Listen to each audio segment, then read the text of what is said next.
Baiklah, kita lupakan masalah si Maisha tadi. Kita lanjut ke pembelajaran kita yang sekarang. Sekarang kita akan mempelajari tentang tema 3. Ayo, tema 3 tentang apa itu?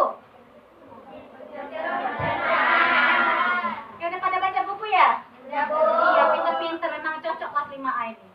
Oke, selanjutnya, sebelum masuk ke pembelajaran sekarang, coba Ibu mau ulang kembali. Pembelajaran kita minggu lalu itu tentang apa? Sistem pencernaan. Oke, sistem pencernaan pada manusia. Jadi pada tema 3 ini, itu kita temanya adalah sistem pencernaan, khususnya kepada hewan. Di dalam subtema yang akan kita bahas kali ini, itu ada 2 materi pembelajaran. Yang pertama, itu ada pelajaran bahasa Indonesia mengenai tentang iklan. Yang kedua, itu adalah tentang pencernaan pada hewan. Oke, baik. Sebelum kita lanjut, Ibu mau tahu ada yang udah pernah dengar iklan itu apa? Coba, apa itu iklan? Coba Ibu mau tahu. Yelsa. Yelsa, apa itu iklan? Iklan adalah informasi yang ditujukan untuk mempengaruhi seseorang untuk membeli atau memakai produk untuk diiklankan. Oke, benar atau salah itu? Benar. Tengok di buku ya. Ayo coba pakai bahasa sendiri lah, Ibu mau dengar. Coba Indah, apa itu iklan Indah? Loh kok nangis? Nggak boleh nangis ya. Yaudah. Yuk, apa itu iklan? Ini Ibu kasih pembahasan yang singkat ya. Iklan itu adalah pesan atau informasi yang disampaikan oleh seseorang atau orang banyak yang ditujukan supaya membeli atau memakai produk yang diiklankan. Ayo, kalian tahu nggak jenis-jenis iklan itu apa aja? Nggak tahu? Bisa nggak baca buku ya? Nggak baca buku ya udah, ayo kita bahas. Jenis-jenis iklan yang pertama ada iklan apa? Iklan layanan masyarakat. Ada yang tahu contoh iklan layanan masyarakat? Apa contohnya? Coba. Contohnya itu kayak menggunakan masker. Oke, benar. Iya. Pinter ya semua ya. Selanjutnya setelah iklan layanan masyarakat ada iklan apa lagi? Iklan penawaran ini iklan yang paling banyak di Indonesia. Contohnya apa? Shopee. Suka belanja ya? Iya, Shopee COD itu memang layanan penawaran supaya kita pakai produknya. Pinter ya bikin iklannya ya. Oke, selanjutnya ada iklan apa lagi? Iklan apa? Oh, iklan Gojek. Iklan apa itu Intan? Iklan Gojek. Oke, selanjutnya adalah iklan pengumuman. Iklan pengumuman itu misalnya mau ada lomba 17-an. Jadi nanti kepala desanya nempelkan di misalnya di pohon-pohon tuh. Nah, misalnya ayo ikuti lomba tarik tambang. Nah, itu merupakan iklan pengumuman. Oke, selanjutnya ada iklan apa lagi? Iklan permintaan. Contoh iklan permintaan apa? Ada yang tahu? Tahu? Oke, benar Rika. Misalnya ada perusahaan yang cari lowongan pekerja. Itu namanya termasuk dalam iklan permintaan. Baik, setelah itu tujuan dari iklan itu ada apa aja? Ada yang tahu?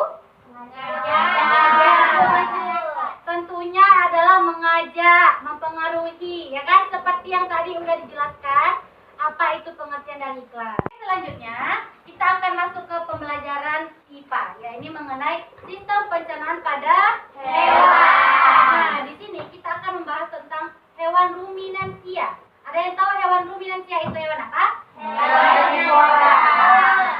Oke, ya yang memakan tumbuhan. Contoh tumbuhan itu banyak ya, ada rumput, daun-daunan. Nah, itu semua adalah namanya tumbuh-tumbuhan. Baik, coba dicatat pengertian hewan ruminansia. Hewan ruminansia adalah hewan herbivora yang menelan bahan mentah, kemudian mengeluarkan kembali yang setengah jadi dari perut dan dikunyah lagi di dalam mulut. Apa tadi, Bu? Oke. Udah? Di buku ada itu. Oke, udah?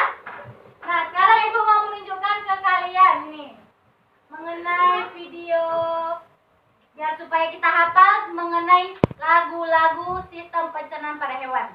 Biar mudah menghafalnya. Oke? Silakan diperhatikan ya.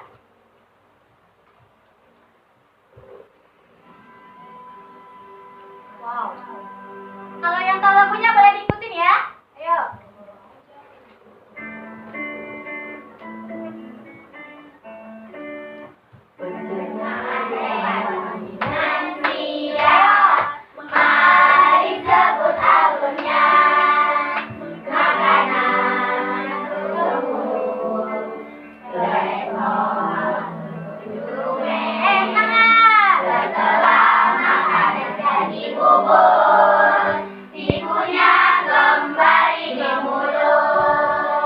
Oke, dari lagu ini kita ketahui bahwa pencernaan hewan ruminansia itu dari mulut terus menuju kemana? Esofagus. Setelah esofagus dia menuju ke rumen. Di rumen itu adalah tempatnya yang tadi tumbuh-tumbuhan itu dijadikan bahan setengah jadi tadi. Nah, setelah itu dialirkan kembali ke mulut dan dikunyah kembali. Ayo, masih ada lanjutannya. Lalu masuklah si kulung atau si perut jalan masuk ke perut kita. Kita bisa berutnya masuk, abon masuk atau perut masak, ke usus, kemudian ke anus. Oke, setelah dari mulut tadi yang setengah jadi, setelah udah dikunyah-kunyah tuh, dia masuk ke yang namanya retikulum atau si perut jala. Nah, kenapa namanya perut jala? Ada yang tahu? Karena bentuknya itu ya seperti jala, seperti jaring, makanya dibilang namanya perut jala. Setelah dari perut jala, masuklah dia ke perut kita. Nah, di dalam perut itu, dalam perut hewan herbivora, misalnya sapi, itu ada namanya perut kitab. Ya, perut kitab itu seperti buku, dia berlembar-lembar. Kalau kalian misalnya motong sapi, pasti ada tuh bagian perut yang kayak lembaran-lembaran. Nah, itulah yang namanya adalah perut kitab. Atau disebut juga dengan omasum. Setelah itu, dari omasum, jalanlah lagi dia ke abomasum atau yang disebut dengan perut masam. Nah, keadaan di dalam perut masam itu benar-benar masam. Jadi dia makanan yang tadi udah jadi bubur, udah dikunyah, disitulah dia di perut asam itu dia diserap-serap sari-sari makanannya. Sehingga yang tersisa nanti hanya asapnya. Dan selanjutnya itu berakhir di anus. Dan itulah seperti yang kita ketahui, kotoran-kotoran hewan itu hasil dari pencernaan perut masam ke usus, kemudian dibuang melalui anus. Sampai sini paham semuanya? Paham, Bu. Oke, kalau paham, coba buka bukunya halaman 23. Di situ ada soal esai ya. Iya, Bu. Esai singkat ya. Tuh, coba dikerjakan dari nomor 1 sampai nomor 5, kerjakannya di rumah. Jadi PR ya, Bu. Ya, jadi PR, oke. Baiklah, cukup sampai di sini saja pembelajaran kita hari ini. Lebih dari kurangnya Ibu mohon maaf.